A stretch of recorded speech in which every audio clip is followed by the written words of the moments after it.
Bonjour à tous et bienvenue dans cette vidéo. Je fais cette vidéo pour mes élèves de la classe de 3e et pour ceux de la classe de terminale qui ont des difficultés à comprendre le transcodage, le passage d'une base à une autre.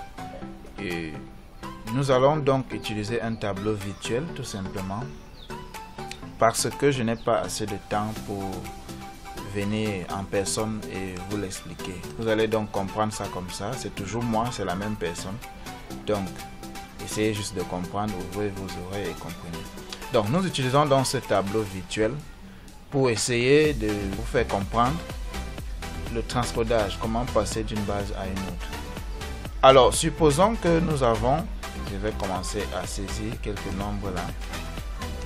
Nous voulons donc d'abord voir comment passer de la base 2 à la base 10. Disons-nous de passer de n'importe quelle base à la base 10. Supposons donc que nous avons un nombre comme ça. 0, 1, 0. Ça, c'est notre nombre en base 2. Nous voulons trouver ce nombre en base 10. Souvenez-vous bien que nous sommes en base 2. Donc la base 2 n'est constituée que des bits, des 0 et des 1. Nous ne pouvons pas avoir un nombre différent de 0 ou 1 en base 2. Parce que la base 2 n'a que les nombres de 0 à 1. C'est pourquoi on dit base 2. On ne peut pas avoir 3. On ne peut même pas avoir 2 lui-même dans la base 2. Parce que 3 est en position 4 quand il s'agit de compter. Parce que la première position, c'est le nombre 0. Deuxième, 1. Troisième, 2. Quatrième, c'est 3. Donc, nous ne pouvons donc pas avoir le nombre 3 en base 2. Mais si nous sommes en base 4, nous aurons le nombre 3. Ça, c'est normal et ce sera le dernier nombre. Maintenant, voici notre nombre que nous avons en base 2. Nous voulons donc trouver ce nombre en base 10. Comment on va faire? Je vais utiliser un simple petit crayon là pour vous expliquer ça. Comment est-ce que nous ferons pour trouver ce nombre en base 10? Nous devons comprendre que chaque symbole là a une charge. Chaque symbole a une charge. Le symbole le plus à droite a toujours la charge 1. Pourquoi je dis 1? 1 est l'équivalent du symbole de la base. Parce que ici, nous sommes en base 2. Je vais mettre comme ça. Et vous voyez, nous sommes en base 2. 1 ci veut tout simplement dire 2 puissance 0. C'est pourquoi nous avons 1 là. Donc, je ne voudrais pas donc vous embrouiller avec les puissances. C'est pourquoi je dis 2 puissance 0 va donner 1. Donc, le symbole le plus à droite sera toujours 1. Même si nous sommes en base 8, le symbole le plus à droite sera toujours 8 puissance 0 qui va donner 1. Alors, pour trouver le symbole suivant, il faut juste faire ce 1 là multiplié par 2. Et on a 1 fois 2 qui donne 2. C'est pourquoi nous avons 2 ici comme charge. Et puis, trouver la charge suivante, ce sera cette charge que nous venons de trouver, multipliée encore par 2. Ça va faire 4. Ainsi de suite, nous aurons 4 fois 2 ici qui sera 8. Et ici, nous aurons 16. Tout simplement. Alors, pour trouver le nombre final, je vais essayer de dézoomer un peu pour que vous voyez. Pour trouver le nombre final, comment on fait? Essayez toujours de regarder là-bas. Hein. Nous aurons ce 1 fois 16. Ça va faire 1 fois 16. On les met en parenthèse. Plus 1 fois 8, qui va toujours donner 8. Je ne mets plus les parenthèses, vous avez déjà compris. Plus 0 fois 4.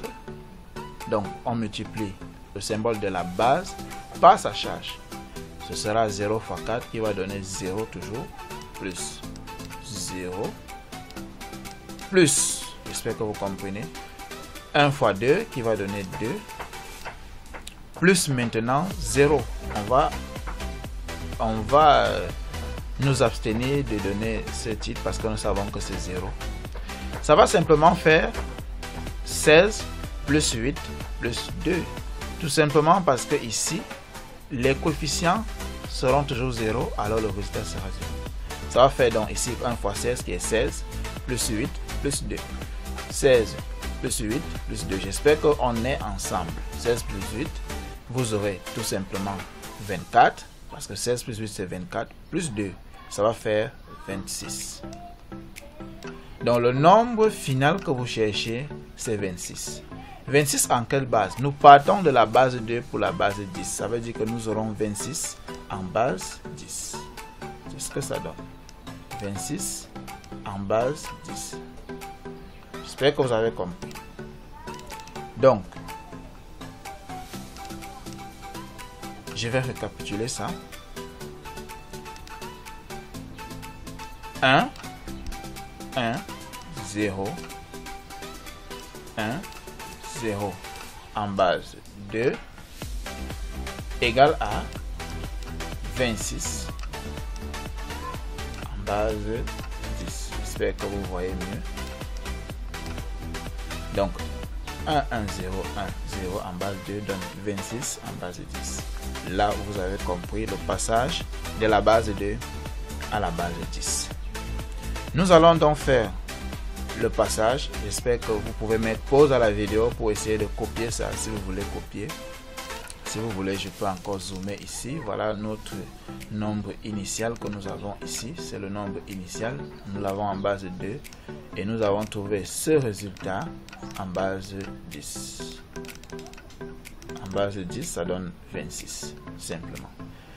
Comment donc faire si nous avons un autre nombre, si ce n'est pas en base 2 et nous partons d'une autre base différente de la base 2 pour trouver en base 10, pour trouver son résultat en base 10. Nous effaçons encore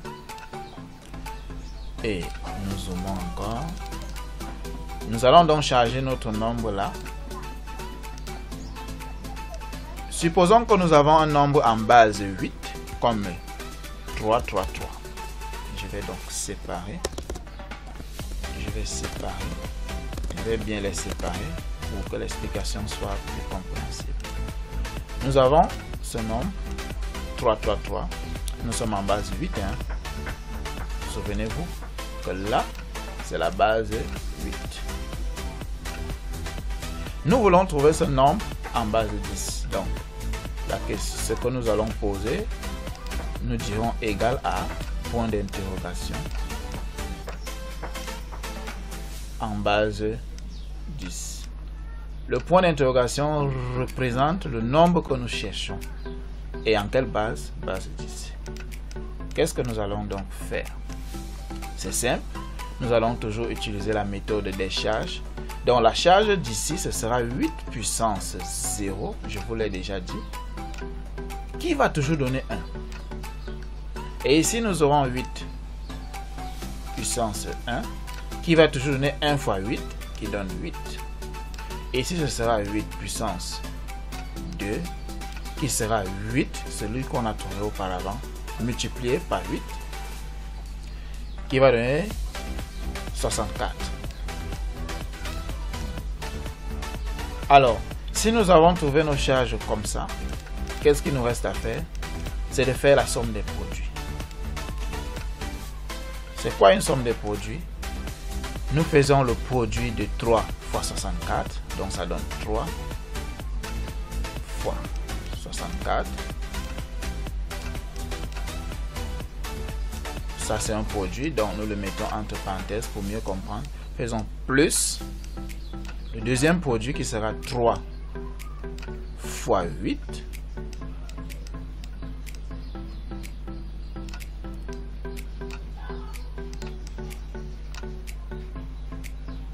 Plus encore.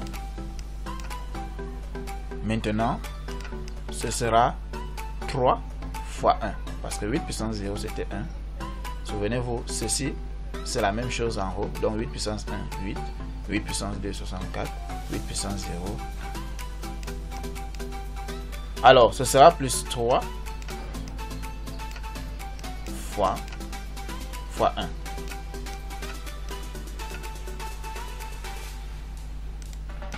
Voilà. Voici notre calcul. Comment nous le faisons? Vous prenez votre calculatrice. 3 fois 64. Qu'est-ce que vous trouvez? Ce sera 3 fois 64 qui donne 192 plus 3 fois 8 qui donne 24 plus 3 fois 1, 3. Le résultat, ce sera 219.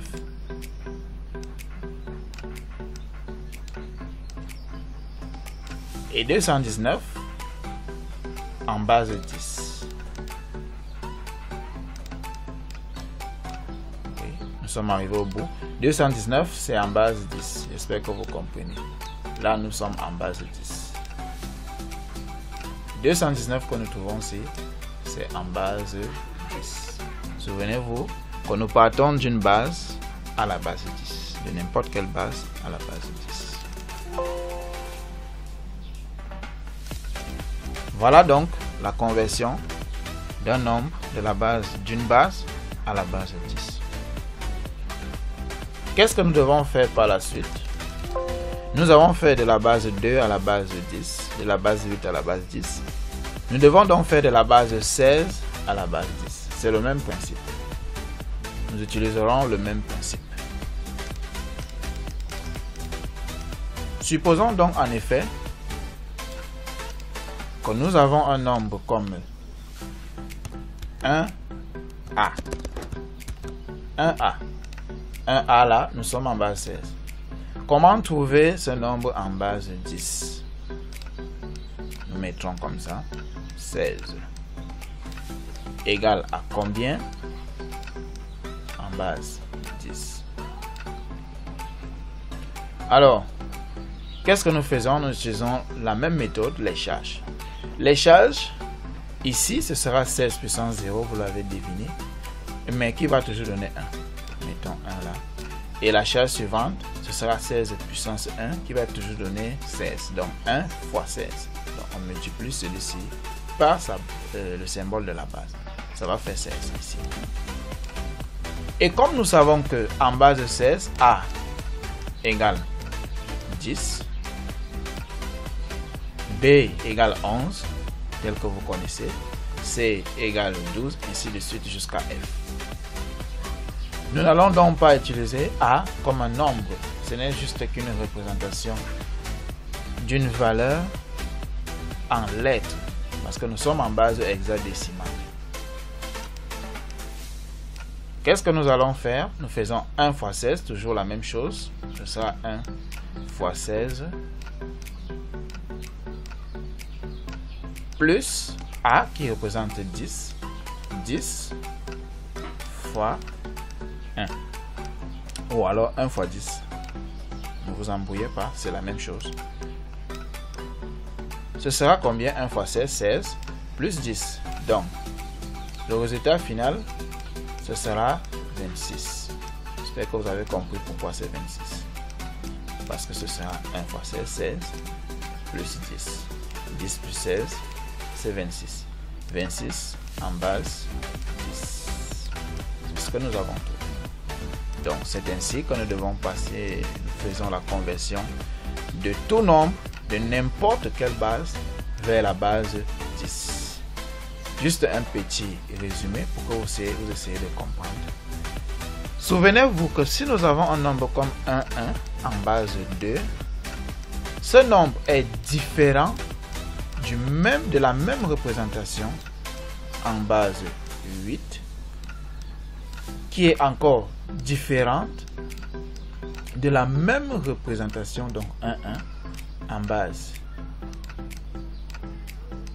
10, qui est toujours différente de la même représentation en base 16. C'est ce que je voulais vous faire comprendre. 1, 1 en base 16. Parce que ici, nous devons bien mettre la différence entre les bases dans lesquelles nous nous trouvons. Si nous sommes en base 16 ici, 1, 1 ne peut pas donner le même nombre en base 10, ou alors le même nombre en base 8, ou alors le même nombre en base 2. Alors, je m'explique avec une illustration plus claire. Ouvrez vos oreilles. Comme je vous le dis toujours, ouvrez vos oreilles. Nous allons effacer ça. Nous agrandissons encore ici. excusez-moi, c'est un tableau virtuel, ce n'est pas comme si nous étions en classe. Prenons ici 1, 1. Nous sommes donc en base 2 ici. Ça c'est 1, 1 en base 2. Nous voulons voir ce nombre en base 10.